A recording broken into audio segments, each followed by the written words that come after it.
আমি শহীদ আদর্শের সৈনিক।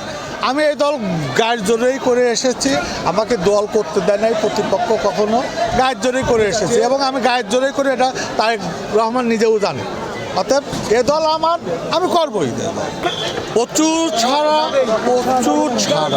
মানে কি বলবো, আমি যেখানেই গেছি ময় মুরব্বী থেকে শুরু করে বিশেষ করে তরুণদের আগ্রহ যথেষ্ট। আশা রাখি আগামী 12 তারিখে, বারবার বলেছি, পাবনা জেলা পাবনা 4 এই আসনটি একটি ভোট বিপ্লব হবে মোটরসাইকেলের পক্ষে।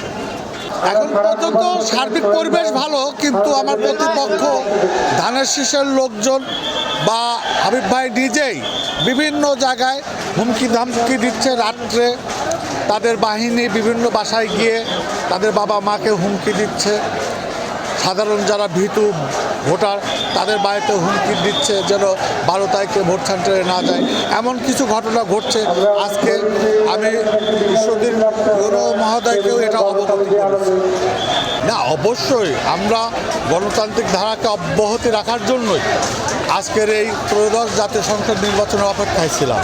যেহেতু আমাদের নির্বাচনের আর মাত্র কয়েক ঘন্টা বাকি আছে, আমরা লেভেল প্লে যে নির্বাচনটা এখন পর্যন্ত যেটা দৃশ্যমান, এটা যদি থাকে অবশ্যই একটা ভালো নির্বাচন হবে। সেখানে জয় পরাজয় আমি হই আর যেই হোক, আমি ব্যক্তিগতভাবে মেনে নিতে পারি। আমি শহীদ আদর্শের সৈনিক। আমি এই দল গায়ের জোরেই করে এসেছি।